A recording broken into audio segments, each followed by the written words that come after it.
Great. Wonderful. I'll just do a quick intro into today's session. So again, my name is John LaVecchia. Excuse me. I'm the SVP of Brand and Agency Partnerships at DoubleVerify, and thrilled to be here today chatting with Sasha. It's a really great opportunity, and I'm excited to have a fantastic conversation. For those folks not familiar with DoubleVerify, DV authenticates the quality of media for some of the world's largest and most ambitious brands. At the core of our market proposition sits the DV Authentic Ad, which is the singular and definitive measure of media quality, ensuring each and every impression is brand safe, fraud-free, viewable, and delivered in the geography intended.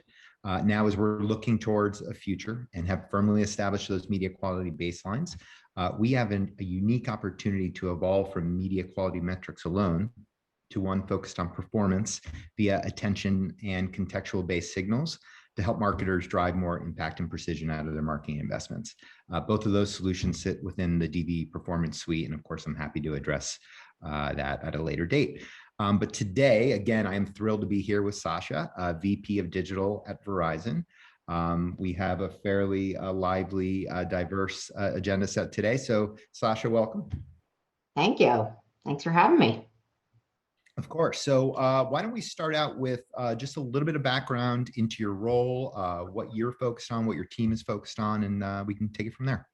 Yeah, so I get the pleasure of leading digital at Verizon, and just a little bit of history. Prior to my time at Verizon, I spent about 8 or 9 years at Citibank, leading a lot of their digital transformation, and then spent a little time agency side prior to my MBA doing some digital media and strategy work. But here at Verizon, for the past 6 years, I've had the opportunity to lead the digital practice across the web and app ecosystem for our consumer business. So that includes our home business and our mobility business, and really focused on end-to-end real-time marketing, e-commerce, the account experience, the service experience, and leveraging analytics, automation, technology, and personalization to deliver on really to over 100 million customers every day. So it's an exciting opportunity, and it's been an exciting time to be in the digital space for sure. Awesome. Thanks for that. You mentioned a key term in that setup, which is digital transformation. And you and I, when we connected earlier this week, dug into that just a little bit. I have a particular view of what digital transformation means. And again, it's changed over time. I'm curious what it means to you and how have you brought that sensibility to your role at Verizon? Yeah, I think it's one of those buzzwords that means perhaps different things to different people. I think technically speaking, it's about leveraging digital technology in all areas of your business, really changing how you operate and delivering new ways of working, and delivering your business model, and new customer experiences on behalf of your brand. It's really disruption in sort of the simplest terms. But more importantly for me, and I gave you a sense of kind of my broader career, not just my Verizon time, it's been way more about mindset and culture, and cultural transformation and operational transformation. It's been about challenging status quo. As I mentioned, I've worked at 2 very large legacy companies that have a deep history in how they've done things, and that's been key to their success and their growth. But it's also important that you leverage that and be willing to experiment, get uncomfortable, fail, try new things. And I think digital transformation is about that too. And I think, I'm sure we're going to talk about COVID at some point. It's got to come up, right? And hopefully we're on the tail end of it here. But this year alone has been a huge accelerant to that transformation, specifically for our mobile business, which has been highly retail focused for a long time. And that catalyst to look at problems differently, to have to think outside the box, and challenge the way we've always done it. And digital's been a great tool to provide new solutions. So that's kind of how I think about it. Yeah, no, that's super thoughtful, and we'll definitely address COVID at some point today, no question. But you touched on something there that I'd love just to dig in a little bit further, which is this focus on a mindset or a cultural shift. And you have been at fairly large organizations, right? So just at a macro level, have you seen, and again, I'd say it's Citi, it's Verizon, it's some of the agencies that you've worked in, have you found an appetite for evolution in that realm? Is there an eagerness to learn and adapt? I would imagine. Absolutely, absolutely. And I think, I've been really fortunate to be surrounded by incredible leaders, incredible talent, build great teams that want to change, that get that they need to move to where the puck is going, and are really, really open to that. And I think the beauty of big companies, I think a lot of people think that digital first companies, digital native companies, startups are able to move faster. Startups don't have any money. Startups don't have any resources. Startups don't have sort of the foundation and sort of insulation to fail. And so the beauty of big companies, if they know what they want and they're able to point resource to it, they're able to kind of test and trial things in ways that small companies can't. So they're able to kind of have bigger, hairier ambitions, I think, in this area. That's a fantastic distinction. I've worked at both large and startups, and I would say another, and again, you love the energy and enthusiasm within startup communities. You dig that, but what they do lack as well is that process and rigor, right? So that like there's kind of a proven construct in place at larger orgs, which is awesome. Great. So you also mentioned that customer experience at a macro view is a key part of your role. How does Verizon think about the customer experience today, right? And where do you see it evolving over the next couple of years? Yeah, and I think it's important because whenever I talk to other companies and on conversations like this, they're always curious how companies are organized. And so I report to our chief customer officer. Digital sits at the center of things.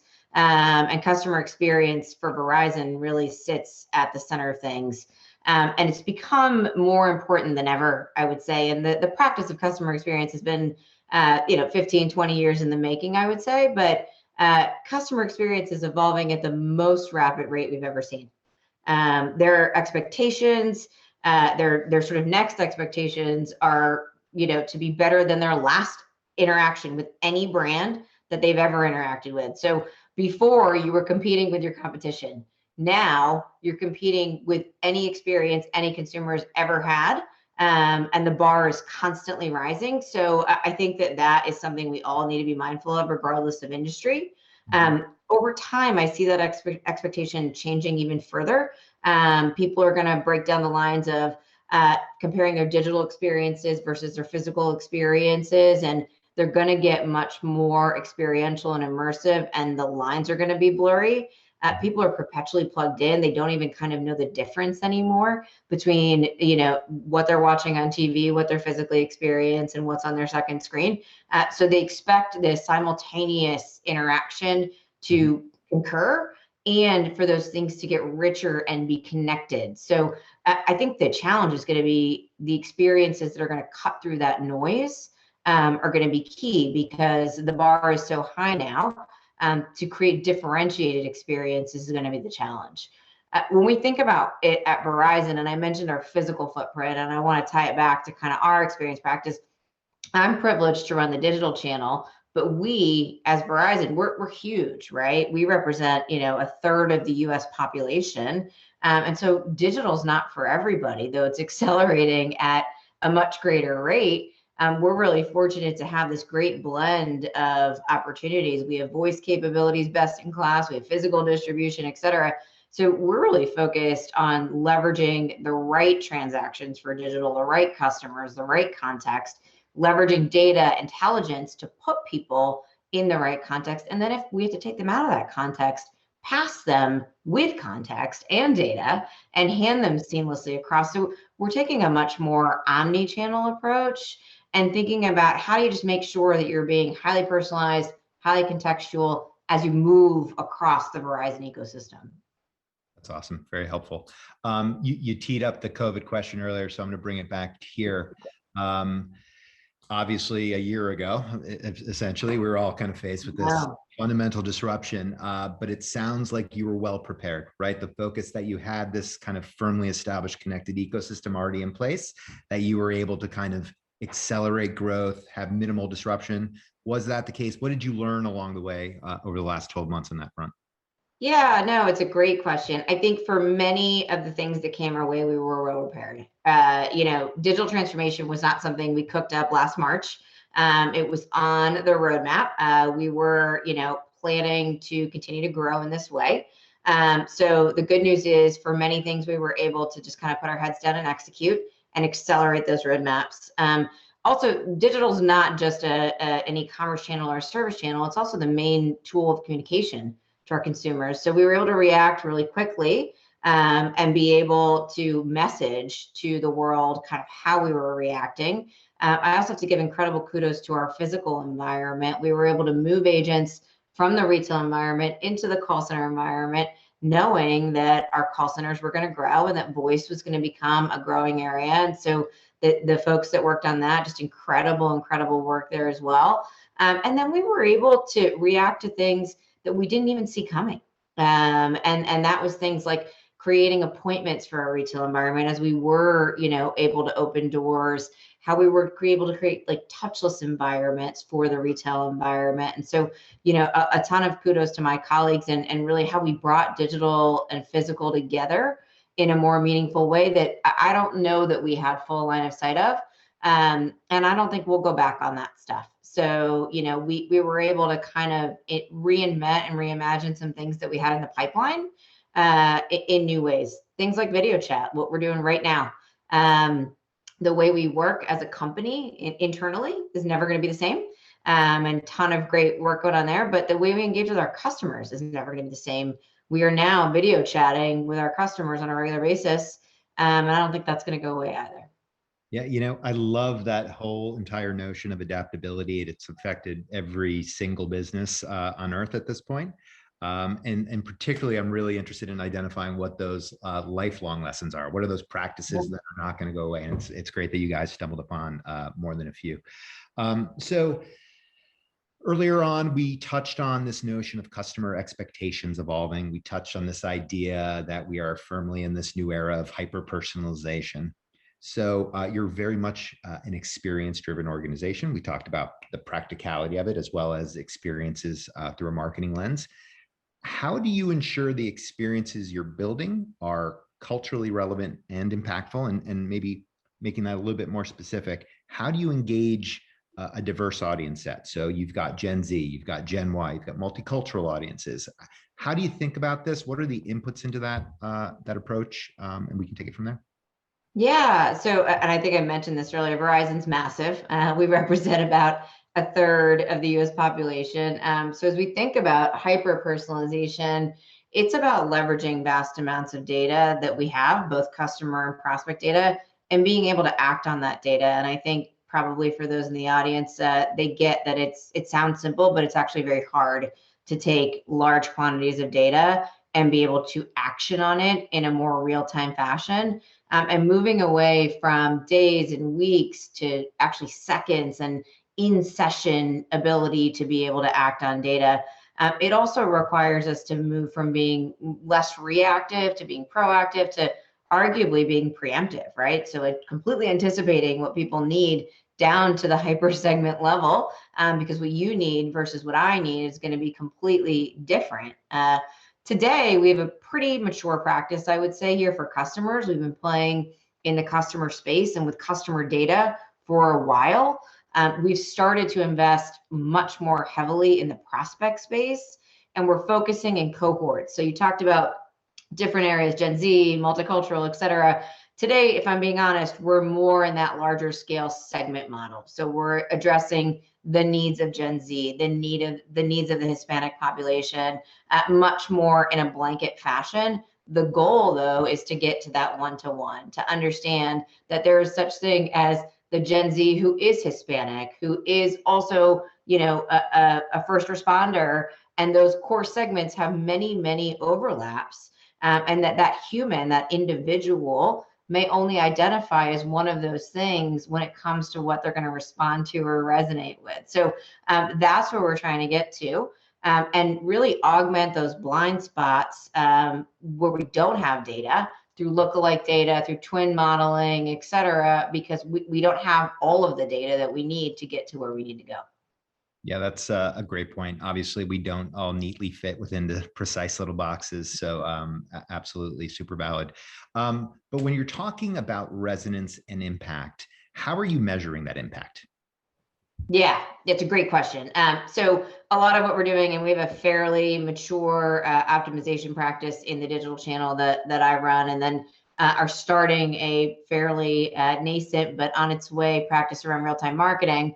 It's all about testing and learning, making sure that we have controls in place so that we can really measure that incremental impact and that we can isolate things, right? Focused on outcome, the efficacy of the model, if that's what we're trying to test. Are we testing the data and its efficacy, the media, the creative, the individual components of how those things come together, and then drive them against core business outcomes? We're not just testing for testing's sake. Are we driving lower cost of acquisition, less touches to get somebody to convert, higher conversion rates, right? So traditional KPIs are still at play. It's just more about the tools in our toolkit and how we're measuring those differently to get to those traditional KPIs.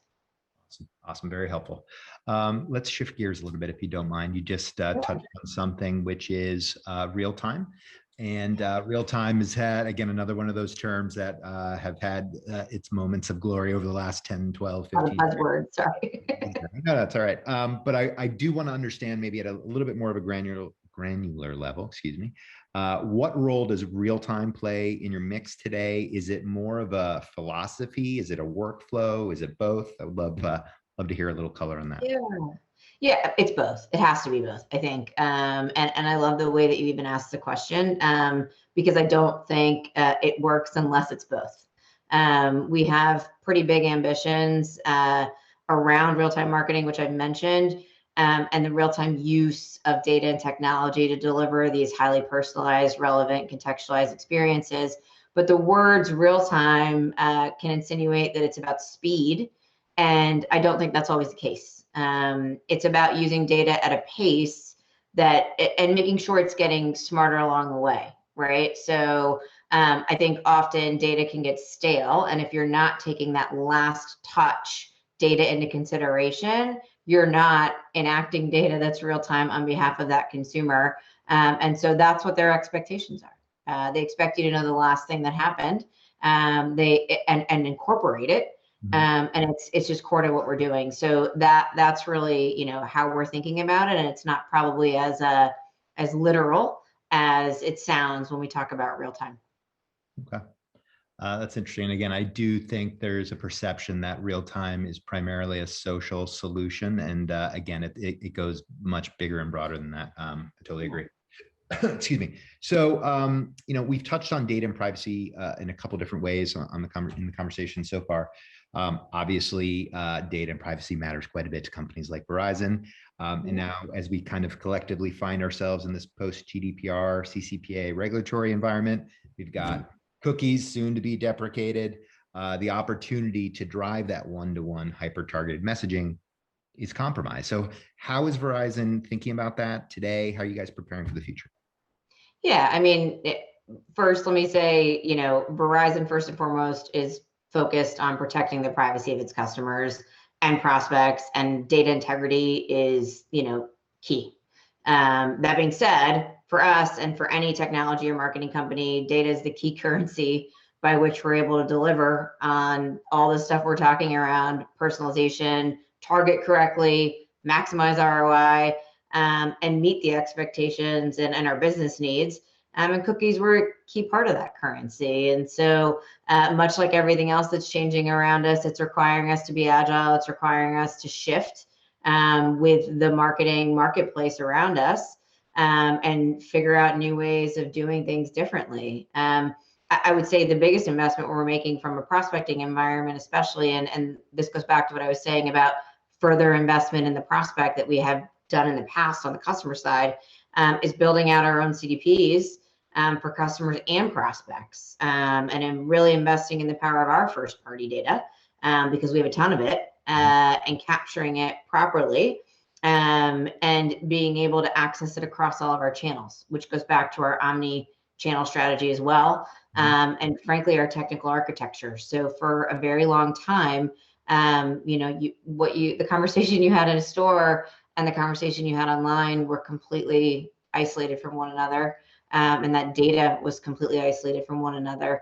And so, what we're doing is making sure that we're stitching that together And then we're leveraging AI internally to also build upon that to build those lookalike models and sort of supplementing within our own marketing technology stack to maximize the value of that first party data, because we're going to have to. Yep. That's great to hear. Let me ask just one follow-up there. Yeah. You've touched on this a couple different ways as well. This notion of omnichannel, which makes perfect sense. This frictionless customer experience, which makes perfect sense. There is the need to collaborate with your partners, right? Internal constituents. Can you talk just a little bit at a 30,000-foot view of how you partner with your media counterparts, your creative counterparts, your data processors? I'm just curious, again, just from a workflow perspective, how are you guys surfacing those insights? Yeah, absolutely. And it's actually very timely because we have just kicked off much of a new way of working around this real-time marketing effort. So similar to development, and I've been in the dev space for years, we've started to build agile working models around going to market.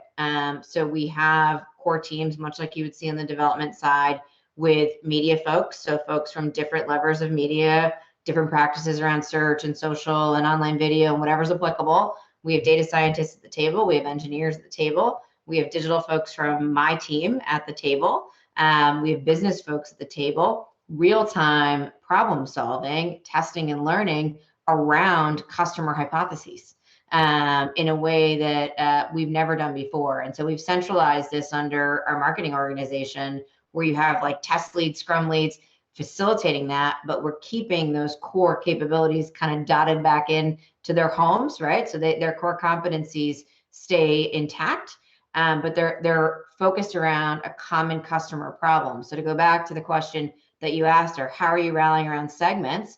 We're taking core segments, and I'll give you an example. Like we've been leaning into the first responder environment for a number of great reasons, including obviously, society being a really important part of Verizon's strategy, and the great work that our first responders have done in the last 12 months, wanting to extract value for them. We have great offerings for them. However, they may not know about it, and we may not know how to reach them and find them in new ways. So we've built core pods around that and brought those folks together so that they can real-time test and learn and maximize the throughput of reaching that audience together. So it's taken on a whole new way of working in sort of our BAU environment. We're still doing things in a little bit more of a linear way, but super proud of what's to come with this new way of working around customer segments, because I think that's going to help us realize a lot of the ambition that I'm talking about here a lot faster than doing it the old way. Yeah, that's amazing, honestly. And again, I'll just speak to the company size discussion that we had at the top of this, which is and I'll call it a luxury, but a benefit, frankly, of having subject matter experts sitting around the table. I imagine everyone has kind of an equal voice at the table as well. And that does drive meaningful output. So it's awesome to see you guys taking a leadership role there. Let's switch gears just a little bit. And again, this is a little bit of a look back and a look forward. So obviously COVID was a massive disruption last year. There was also a massive disruption when we look at social justice at a headline level. Today, we find ourselves, coincidentally, it's March 17th, St. Patrick's Day. Happy St. Patty's Day, everyone. It's also Women's History Month. And I know encouraging more women to pursue leadership opportunities in technology is an absolute passion project for you. Can you talk a little bit about what efforts you're doing specifically, and maybe take a step back and talk about what Verizon's doing on that front? Yeah, first of all, thank you for bringing that up. I love that we're even talking about it, and I love that you're even tying it to COVID. I think most folks know this, but I'll use the platform for a minute to share it. COVID specifically has been a catalyst to set back a lot of the progress women have made to grow in leadership roles, to grow from a career perspective. Unfortunately, as the demands of home and the demands of homeschooling and the demands of the household have kind of forced them to make difficult decisions. And so I think it's important that we talk about it, and we talk about the investments that companies are making and that individuals are making to kind of change and fix that trajectory moving forward. Women in tech, women, in leadership is a really important cause for me, for Verizon, more importantly. We have a number of different initiatives that we are very, very, involved in. Specifically in our world, given everything that we've seen, we have individual mentoring across all of my team, the customer experience team, and some of that is just having the conversation about all of these things that are going on, enabling the women in an organization to feel like they're in a safe space to balance all of these challenges that are having right now, inviting men into the conversation, because you can't make progress with them not at the table, and they're wonderful allies that move the conversation forward. Additionally, Verizon has like bigger, broader investments. We have a group called Wave, which is our employee resource group that's huge all across the globe, where we have women representatives. We do Women of the World, where we, help women gain important leadership skills and push them forward.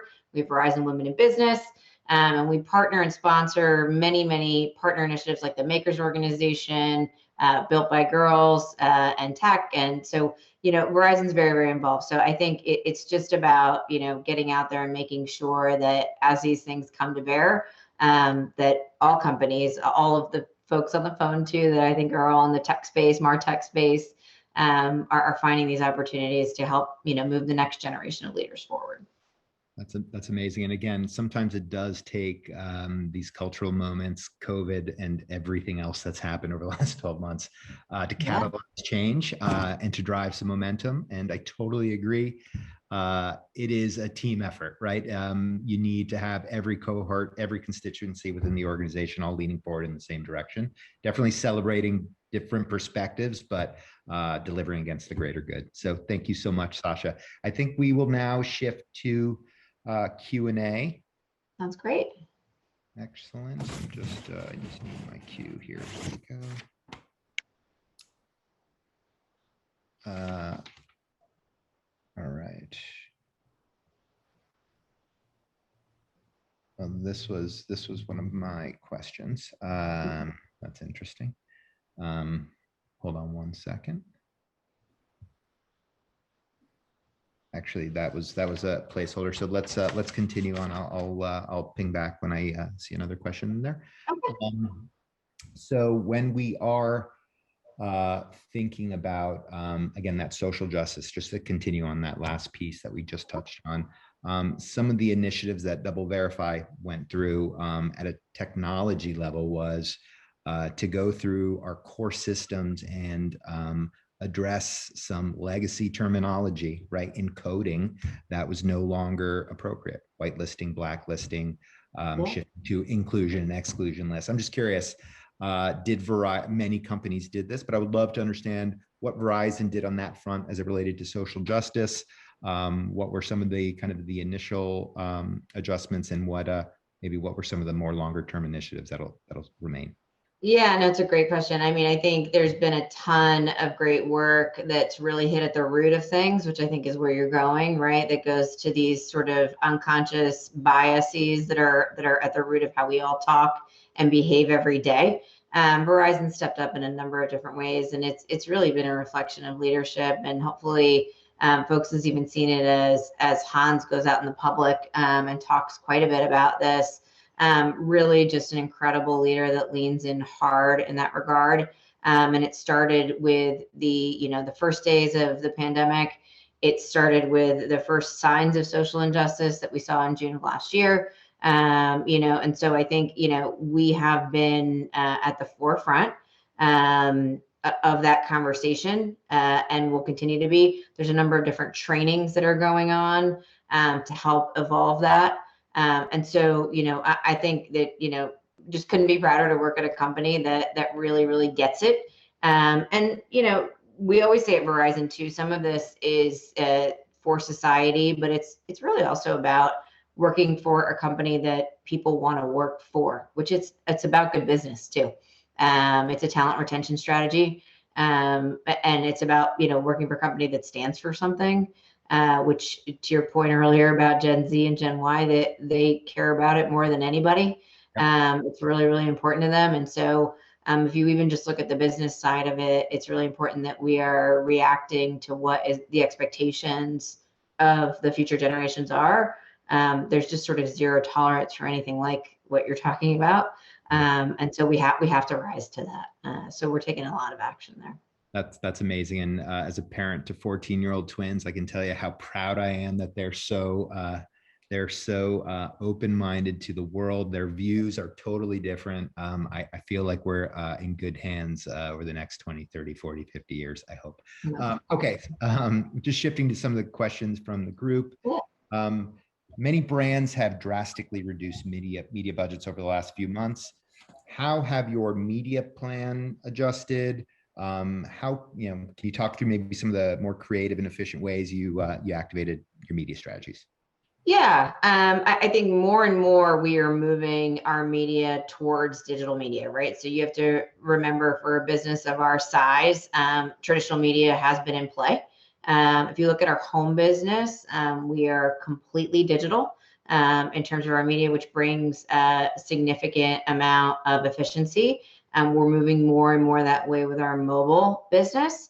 And if I kind of tie it back to some of what we've been talking about around real-time marketing, we've kind of moved beyond the spend less or more and gotten into a place of spend much more efficiently and get more balanced and hyper targeted on how you spend. And so spending a lot of effort on the science of every last dollar, how's it being spent, into what tactic, for what audience, at what, add to cart ratio and what conversion rate, for what sort of outcomes, has been really helpful. And the partnership between my team and the media team to see that end-to-end funnel and the rigor around looking at it daily, weekly, has allowed us to make good decisions. So I think we're finally in a healthy place as the wireless market comes back to, equilibrium, I would say, after a tough year, to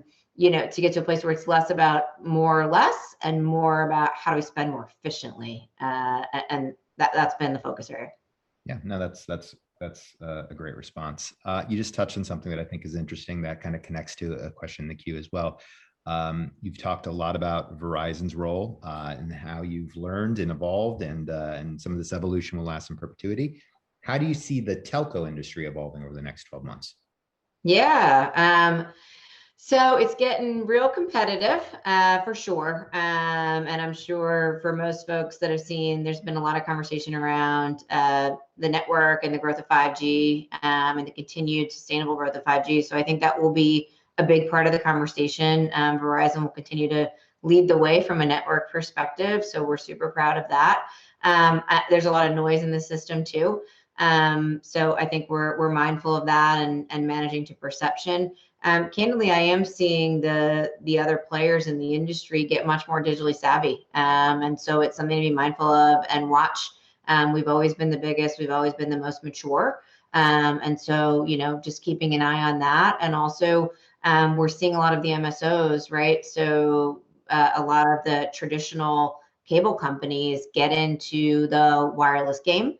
And we're also seeing a lot of, interesting value players, including one of our own, like Visible, get into new audiences. And so, really just owning the end-to-end marketplace and seeing, kind of the different areas that are coming about in telco will be important as it starts to get a little bit more distributed. Excellent. Great answer. So again, laddering back to something that we touched on earlier, we've talked a bit about culture and connection, right? Employees. I imagine you've onboarded a decent number of employees over the last 12 months. How have you been able to keep those employees engaged? How have you been able to drive and reinforce that culture? Yeah, I'm super, super blessed to have an incredible leadership team that's very good at this stuff. And to be honest, I don't know how, but we probably have the best culture than we've ever had within our organization. I think part of it is, even in this virtual environment, while we've lost a lot, we've gained a lot. We've been able to get to know one another on a very hyper personal level. We've broken down the walls of, the office environment, and we've seen into one another's living rooms and met one another's children. and sort of, got to be our whole selves at work in a way that I don't think we've ever, any of us, not just my team, anyone has been able to do before. And I think it's allowed for a really different space. I have 2 young children. I know you mentioned you have 14-year-old twins. I have little ones, 7 and 3. So you can imagine what homeschooling was like. And, I think it just it really humanizes everything. And it creates for arguably some level of a deeper connection. And so we've been in it together. The company has asked for us to work harder, push further, grow the digital side of the business. And we've been kind of just, winning together and growing together, and it's been super fun. So, we've been treating it that way. That's great. And I actually have a very similar experience. I would say our org has just become so much more community focused. There's that personal aspect. I was going to say they get to know your pets, your kids and your pets. I'm shocked my dogs haven't barked throughout this. But it's brought us closer, and it's driven more collaboration, shockingly, right? And again, it's one of those unintended consequences that I do think will pay forward as we continue to evolve. So that is the last question for today. Sasha, thank you so much. This was a fantastic chat. Truly appreciate it. Have a great day, Lauren.